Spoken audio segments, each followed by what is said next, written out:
Ha ha! Got you.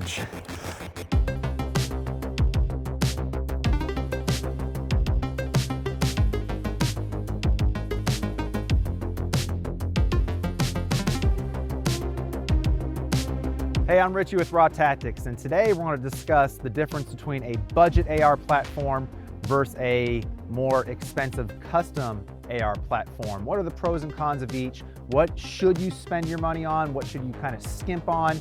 And if you do go the budget route, is it worth your while? Is that budget AR going to be dependable? Is it going to be durable? Do you really trust it? So we're going to run some tests between the two as well.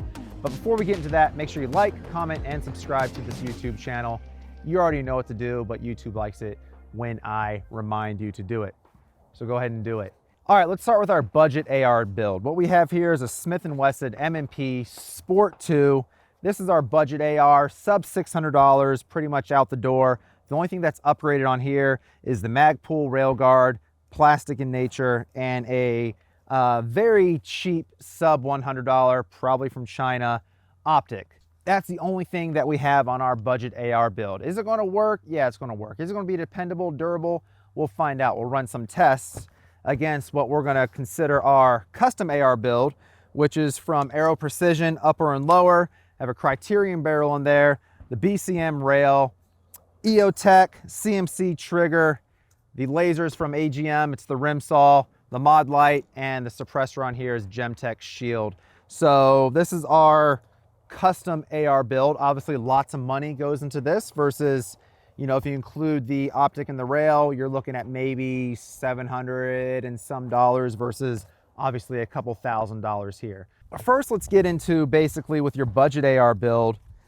The main question a lot of the times is plastic components versus metal components. Now, there's nothing wrong with the plastic railguard or plastic components, but everything that you put on your AR, there's a pro and there's a con. There's a little bit of give and a little bit of a take. So what we get from a plastic railguard here is that it's very light. It makes your gun light and it makes it easier to shoot. But the take is anything plastic, when it comes to durability, has a very high probability of breaking. This thing drops on the ground, hits a rock, hits a wall, hits something metal. This thing can crack, break, and then any attachments that you throw on here could possibly fall off.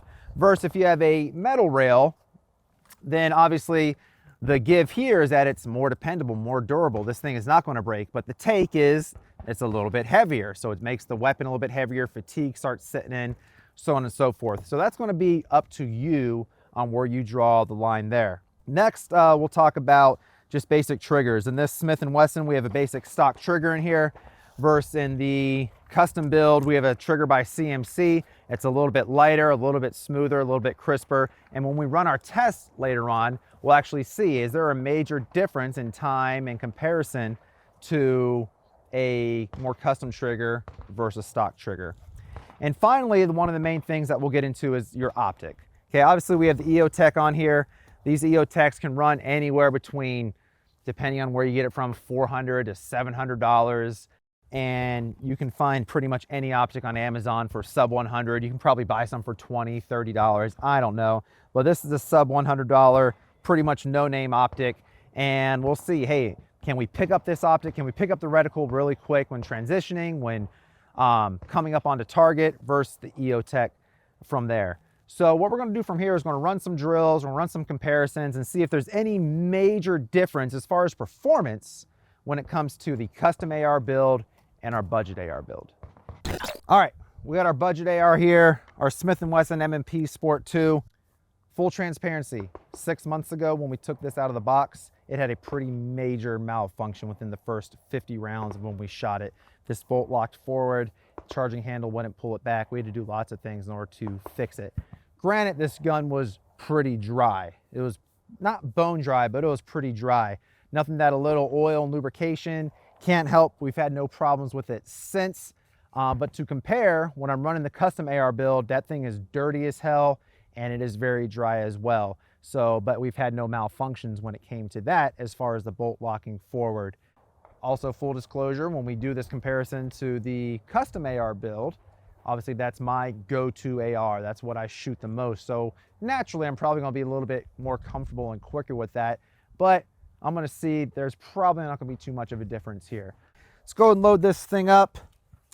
So as far as weight so far on this, really light. Obviously we have the plastic rail attachment here, but everything else makes this really light. But the only thing about this right here is that this barrel is so long that it forces my arm to kind of stay in a little bit. I like to keep my arm out, my left arm, my support arm out as far as possible when I fire this. But let's put these ears on and see how this thing shoots. We're about 10 yards away from our target, and we're gonna be going for A-zone hits here. So we're all loaded up. Here we go. So just shooting the budget AR. We're here, come up on target. Pretty good. A little good recoil on this thing.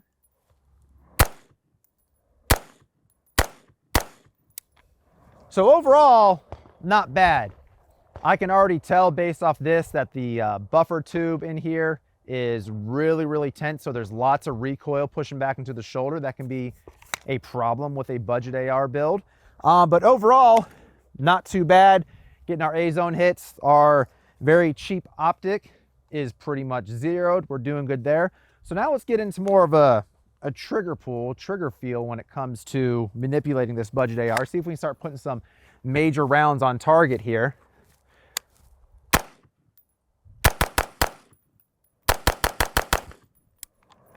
So not bad, a lot of pushing back due to that recoil of this, but overall, not bad at all for a budget AR. I want to see, let's see how we can pick up this optic from a really low ready coming up. Let's go for a headshot on that A box on the head coming here. Really low, up. So not bad there. Little high, little low. Just right. So not bad at all with this. Very light, pretty durable, but lots of pressure on this recoil, lots of pressure, lots of boom that's coming back and hitting my shoulder that you're going to get from a budget AR. But overall, is this thing going to work? Absolutely, it's going to work.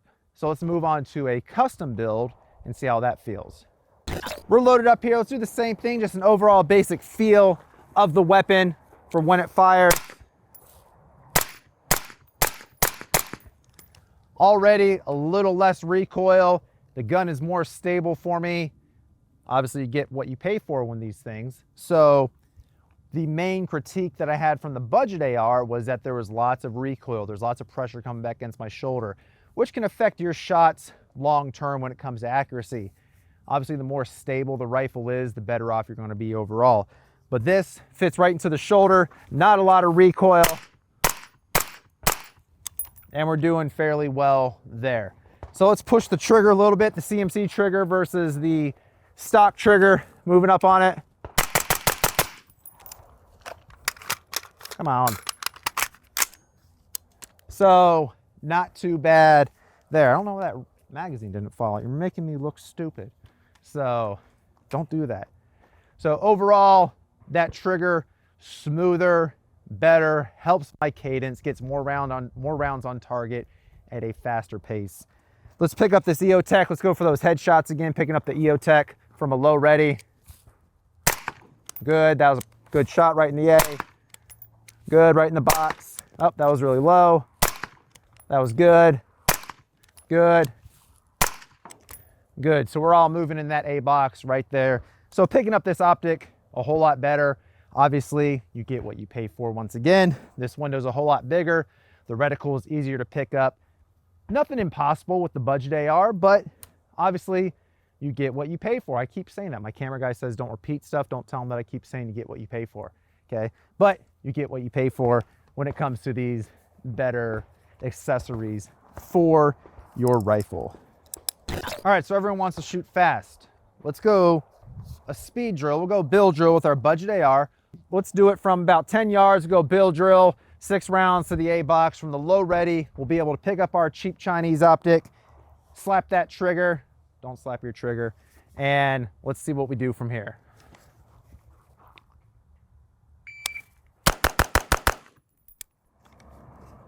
So not bad. That was in 161, 6 rounds, all A zone, very accurate.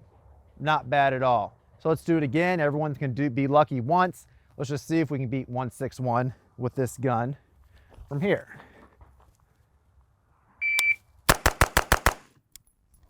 So 146 that time, 146 on that one. So we can obviously go sub 1.5 build drill from a low ready with this budget AR. It's okay. So I was gonna say it's not that bad, but now I'm not allowed to say it's not that bad. But you can keep this in the video too. I'm talking to you. I'm not allowed to say it's not that bad apparently. So it's okay. So all right, build drill, custom AR build, my AR that I train with, so I'm more comfortable with it. Upgraded trigger. Our fastest in our 2 runs with the budget AR was 146 from the low ready. Maybe in the 1.2s, 1.3s from this, but we'll see what we do from here. Build drill on this custom AR.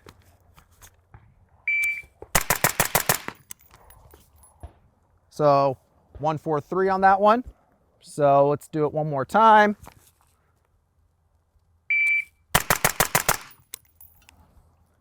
.140. So I'm pushing this, and that was the fastest was 140 there. I don't know if you can see that, but you know, 140 is where I'm at here. So I feel like I'm going faster, but the timer is saying otherwise. So I'm not seeing a major difference between an upgraded trigger and a stock trigger at this point. So maybe you should check out Mil-Spec Mojo, because everything he does is stock as well, and he's way faster than this. All right, cool, so let's do it one more time. I wanna try and get into these 1.2s, 1.3s. My camera guy is laughing at me because I can barely outshoot a budget AR with this thing. So let's go from there. 137 that time. One more time. Come on, we can really push this thing. 132. Let's go 1.2s. Come on. I'm gonna run out of bullets here. So there you have it. Not too much better. I got into the 1.3s on this, but faster, yes. I'm more comfortable with it, but compared to the budget AR, not that big of a difference. All right, so we did 10-yard shots. We moved the steel about 50 yards away. We're shooting on a C-zone piece of steel. We're just testing accuracy from a distance. I know 50 yards isn't too long. In any type of engagement that you may or may not find you're in, 50 yards is probably the max, and as maybe a civilian capacity, law enforcement capacity, you can definitely be 50 to 100 yards, but usually nowhere longer than that. So we're gonna see how this thing performs at 50 yards, just taking some shots, see if we can stay accurate, see if the red dot stays 0 at 50 yards, at which this red dot was zeroed at is 50 yards. But it's overall just shooting it from 50 yards to give you guys a little bit more comparison between the two. All right, so C-zone steel about 50 yards away. I don't expect this thing to do anything but hit that steel. If there's any misses, it's just going to be me. It's probably going to be user error, but we'll go from there.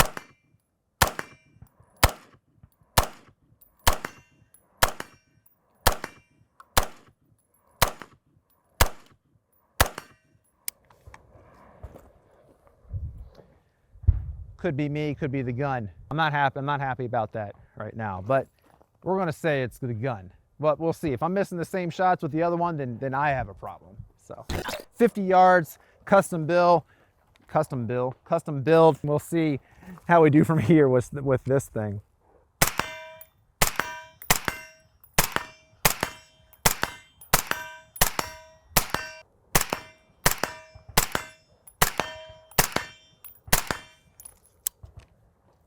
So pretty much 100% from 50 yards.